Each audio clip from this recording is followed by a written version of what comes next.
There's something powerful, almost haunting about genuine indifference. It isn't loud. It doesn't announce itself. It doesn't need to.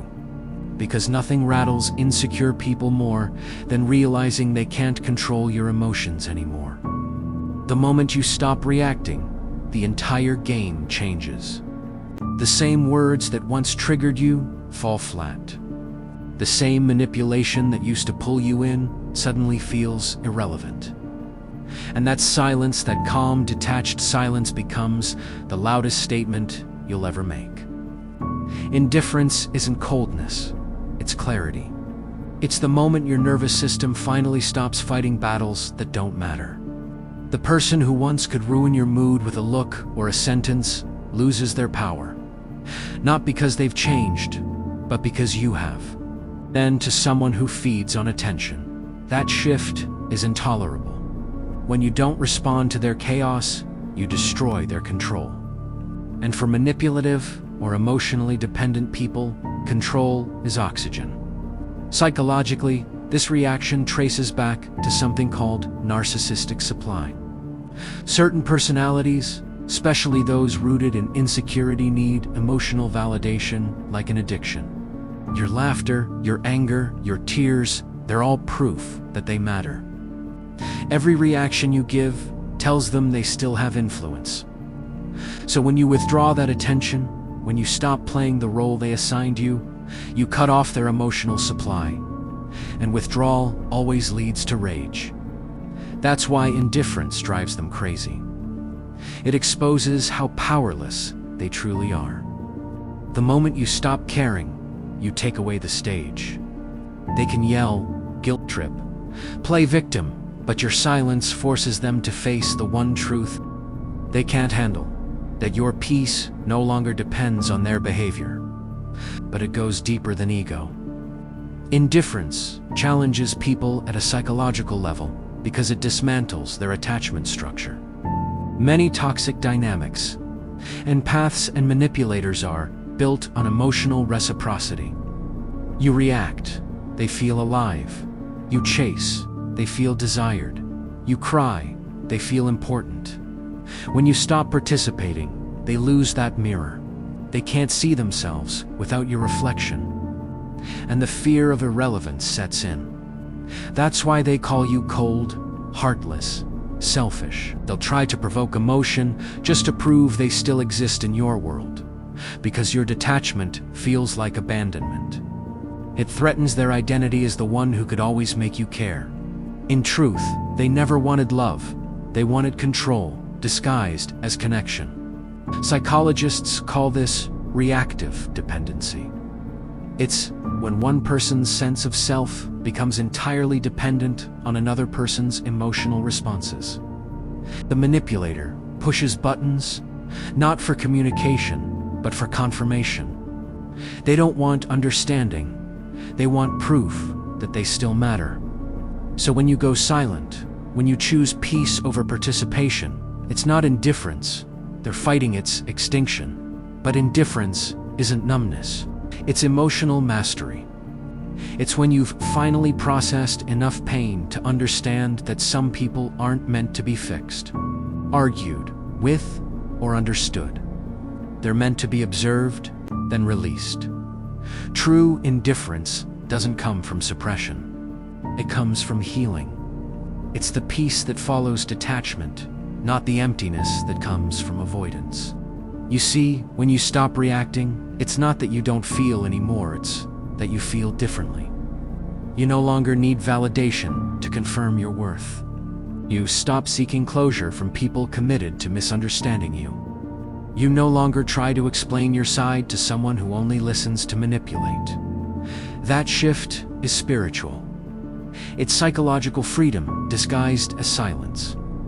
And that silence confuses them, because people who thrive on chaos can't understand calm. They interpret your peace as arrogance, your distance as punishment. But in reality, it's just self. You're no longer playing the emotional game they built to keep you beneath them. Indifference threatens fragile egos because it removes the illusion of importance. When you no longer react, you reveal that their influence was never real, it was borrowed.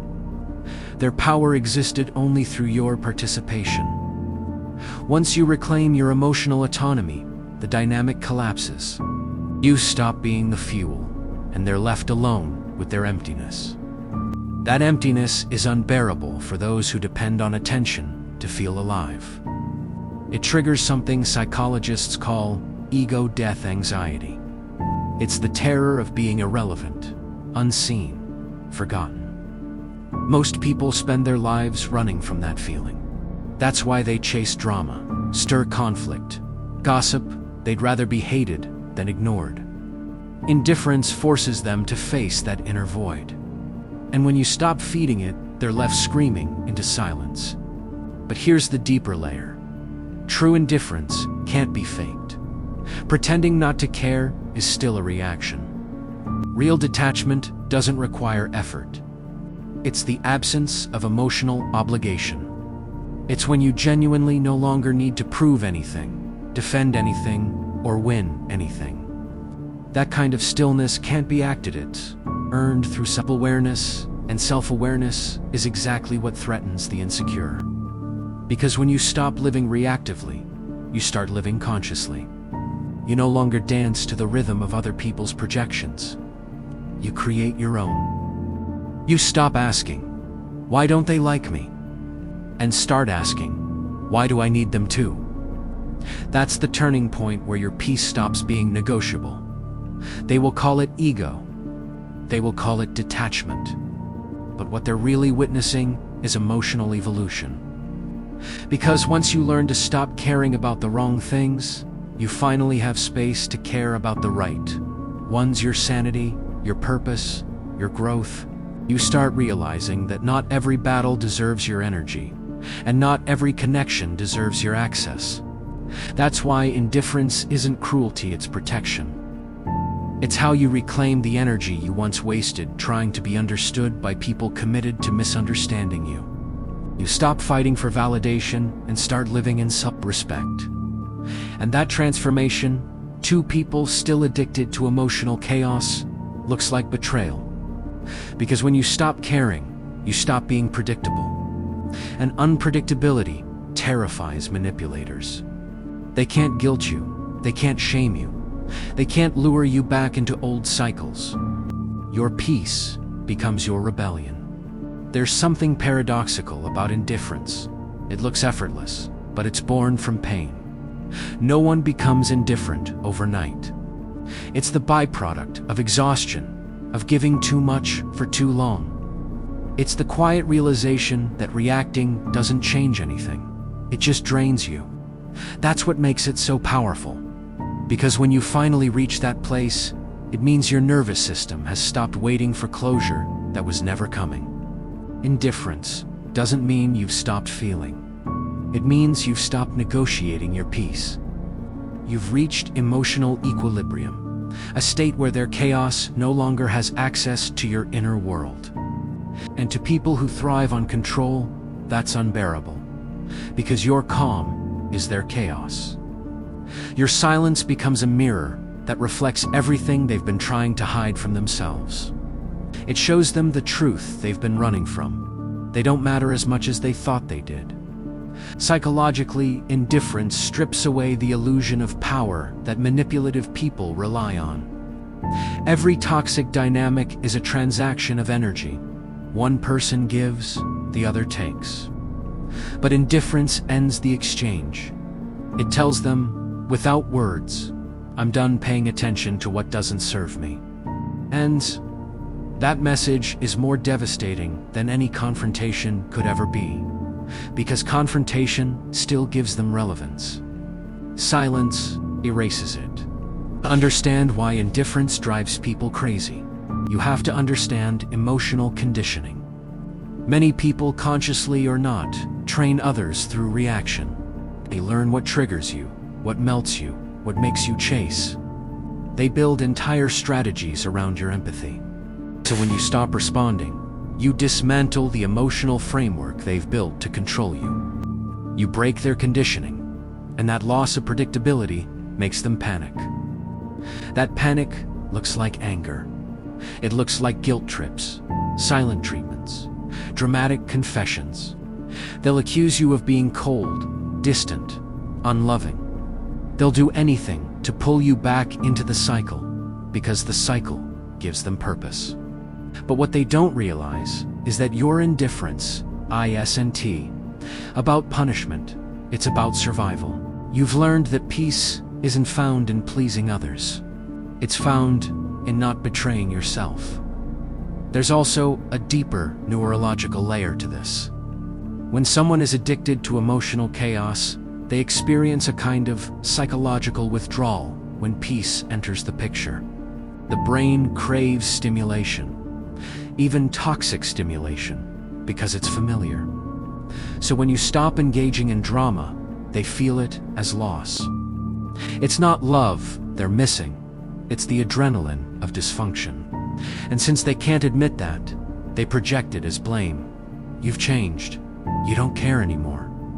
But the truth is, you care differently. You've evolved past emotional dependency, and they haven't. Indifference also threatens people who secretly rely on being needed. Some individuals equate usefulness with worth. If you no longer need their advice, their attention, or their validation, they feel disposable. And instead of acknowledging that fear, they'll lash out. They'll try to make you feel guilty for growing. You used to need me, they'll say. But what they really mean is, your independence scares me. Because your peace highlights the control they never truly had. This is why emotional detachment is both healing and polarizing. It liberates you, but it exposes others. When you stop reacting, you stop shielding people from their own reflection. And not everyone can handle what they see. Some will take your calm as rejection, your confidence as arrogance, your boundaries as cruelty. But that says more about their emotional immaturity than your intentions. The remedy isn't to harden your heart, it's to refine your focus. Indifference doesn't mean apathy, it means selective energy. It's choosing where your emotional currency goes. You stop investing in people who drain you and start investing in peace that sustains you. You learn that love without boundaries is self-abandonment, and empathy without discernment is self-destruction. You start to understand that caring too much for the wrong people isn't compassion, it's conditioning. And the cure for that is indifference. Real indifference doesn't scream, "I don't care." It whispers, "I care about me." It's not vengeful. It's not bitter. It's not an act of revenge.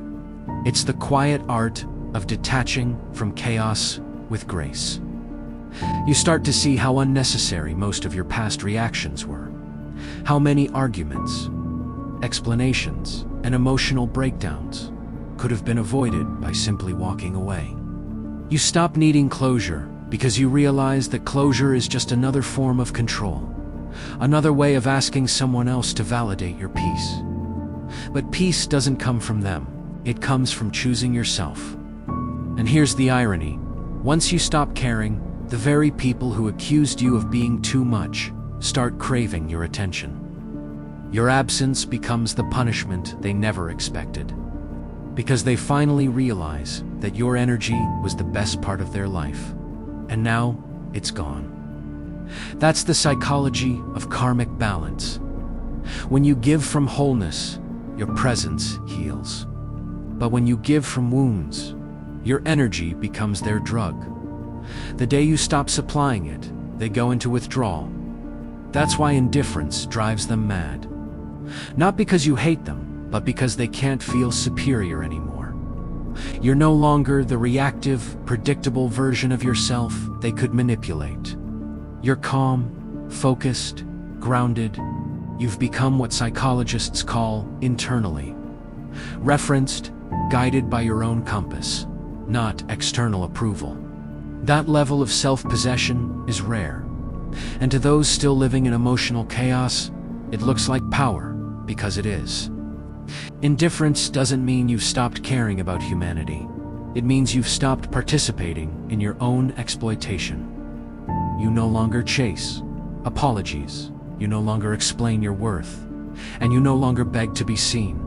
You've realized that the most powerful statement you can make isn't anger, it's absence. Not the kind that comes from hate, but the kind that comes from self-respect. In the end, the psychology of indifference is simple but profound. Caring less about what drains you means caring more about what heals you. You stop performing for those who never clapped. You stop over-explaining to those who never listened. You stop fighting battles that only exist to keep you small. And that's when you realize indifference isn't the absence of emotion. It's the presence of freedom. And freedom, to those who once thrived on your chaos, will always look like cruelty. But to you, it will finally feel like peace.